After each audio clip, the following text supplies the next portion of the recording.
समाज क्या है? समाज वह सच्चाई है जिसमें हम सांस लेते हैं, जीते हैं, मरते हैं। चलिए आज के निबंध में हम समाज की अवधारणा पर प्रकाश डालते हैं। वैज्ञानिकों का मानना है कि मनुष्य प्रजाति का पहला प्रमाण 3 लाख साल पुराना है। उनका यह भी मानना है कि विकास के इस क्रम में हमारे पूर्वज बंदर प्रजाति का ही एक विकसित रूप है। समाज की अवधारणा पर सिर्फ मनुष्यों का ही आधिपत्य नहीं है, बंदरों के समूह में भी समाज की कल्पना नजर आती है। उन्हें देखकर अनुमान लगाया जा सकता है कि संभवतः कभी आदमी भी ऐसे ही समाज का सदस्य रहा होगा। इस अनुमान को प्रमाण भी मिलते हैं जब हमारा साक्षात्कार सामाजिक, आर्थिक और राजनैतिक गैर बराबरी से होता है। आदिवासी सभ्यता आज भी हमारे बीच मौजूद है। जहां हम आज हैं, हम वहां भी नहीं रह जाएंगे। समय अपना इतिहास इस वर्तमान में ही लिखता आया है। अभी यहाँ हम दर्शन और इतिहास के आईने में समाज की अवधारणा को स्पष्ट करने की कोशिश करेंगे। हम देखेंगे कि कैसे भाषा, साहित्य और समाज उस कल्पना को आकार देते हैं जिसे हम हर दिन जीते आए हैं।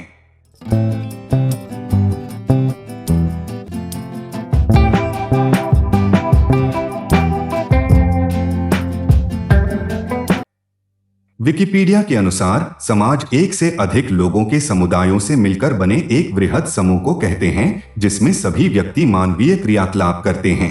मानवीय क्रियाकलाप में आचरण, सामाजिक सुरक्षा और निर्वाह आदि की क्रियाएं सम्मिलित होती हैं। समाज लोगों का ऐसा समूह होता है जो अपने अंदर के लोगों के मुकाबले अन्य समूहों से काफी कम मेलजोल रखता है। किसी समाज के आने वाले व्यक्ति एक दूसरे के प्रति परस्पर स्नेह तथा सहृदयता का भाव रखते हैं। दुनिया के सभी समाज अपनी एक अलग पहचान बनाते हुए अलग अलग रस्मों रिवाजों का पालन करते हैं। प्रकृति में हुए विकास के इतिहास के आधार पर यह अनुमान लगाया जा सकता है कि किसी न किसी कालक्रम में कुछ बंदरों की प्रजाति का विकास बौद्धिक प्राणी में हुआ होगा। संभव है कि भूगोल ने भी यहाँ अपनी भूमिका निभाई होगी। पृथ्वी के विकास का इतिहास कम से कम 4.5 बिलियन साल पुराना है। कितने प्रमाण तलाश कर इंसान अपनी उत्पत्ति का तार्किक आधार ढूंढ पाएगा? संभवतः विज्ञान के पास भी इसका अनुमान नहीं होगा। पृथ्वी की भौगोलिक संरचना भी विकास के इस क्रम में बनती बिगड़ती आई है।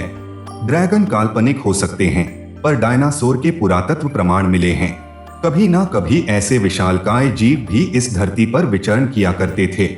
शायद कभी काल के गाल में यह दुनिया भी समा जाएगी, कौन जानता है। पर हम इतना जरूर जानते हैं कि मनुष्य होने के नाते हम एक सामाजिक प्राणी हैं। तो कम से कम हमारे बीच समाज की अवधारणा पर एक स्पष्ट सामूहिक समझ होनी भी जरूरी है।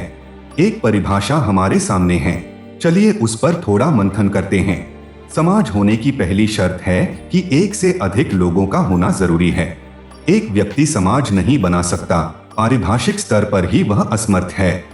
इस तार्किक आधार पर हम परिवार को समाज की सबसे छोटी इकाई मान सकते हैं। चलिए पहले परिवार को परिभाषित करने का प्रयास करते हैं। परिवार क्या है? विकिपीडिया के अनुसार परिवार, फैमिली, साधारणतया पति, पत्नी और बच्चों के समूह को कहते हैं, किंतु दुनिया के अधिकांश भागों में वह सम्मिलित वास वाले रक्त संबंधियों का समूह है जिसमें विवाह और दत्तक प्रथा स्वीकृत व्यक्ति भी सम्मिलित हैं।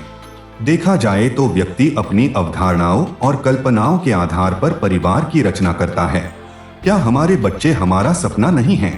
क्या अर्थोपार्जन और जीविकोपार्जन की दौड़ में दौड़ती यह दुनिया इसी दिवास्वप्न के पीछे नहीं भाग रही है?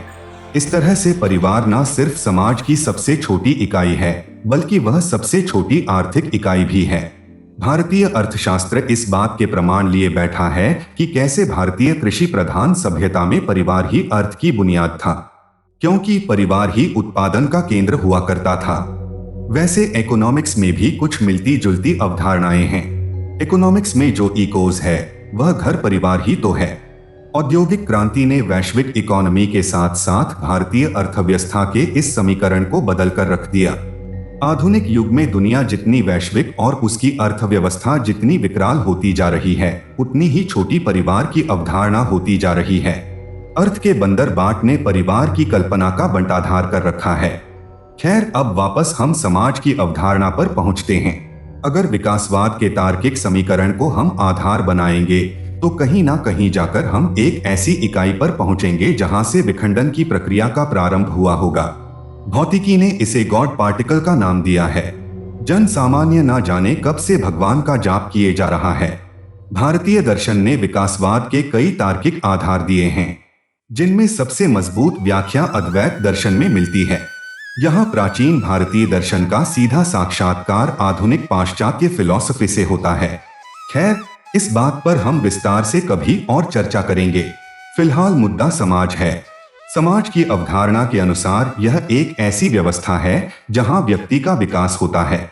न सिर्फ व्यक्ति बल्कि व्यक्तित्व का निर्माण और निर्धारण समाज ही करता है, जिसमें परिवार की एक अहम भूमिका होती है, क्योंकि दैनिक क्रियाकलाप व्यक्ति परिवार के दायरे में ही रहकर कर सकता है।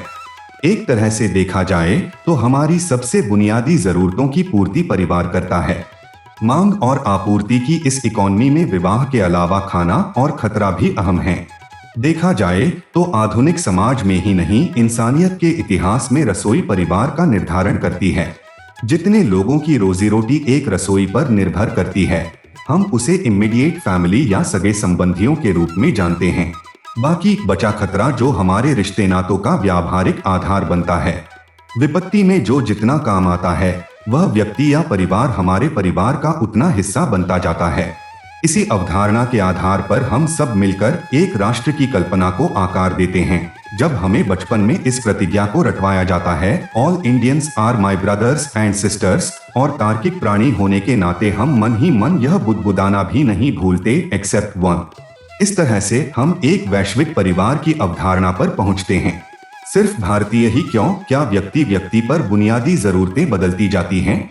सही जवाब नहीं, सही सवाल में हमारी समस्या का हल मिलता है। चलिए कुछ और सवाल खोजते हैं। फिलहाल आज आपके लिए एक बड़ा सरल आवेदन है, अपनी टीका टिप्पणी में जरूर अपनी अवधारणाओं को साझा करें। आप चाहें तो मुझे गाली भी दे सकते हैं। मैं ज्ञानार्थ शास्त्री आपकी गालियों का भी आभारी रहूंगा। मिलते हैं अगले निबंध के साथ, जो होगा साहित्य के ऊपर, क्योंकि निःसंदेह संवाद और विचारों के आदान प्रदान का माध्यम भाषा बनती है, परंतु वह साहित्य ही है जहां हम भविष्यवाणी करने को स्वतंत्र हैं। साहित्य ही समाज की नैतिकता का कैसे निर्धारण करता है, चलिए अगले निबंध में सोचने की कोशिश करते हैं।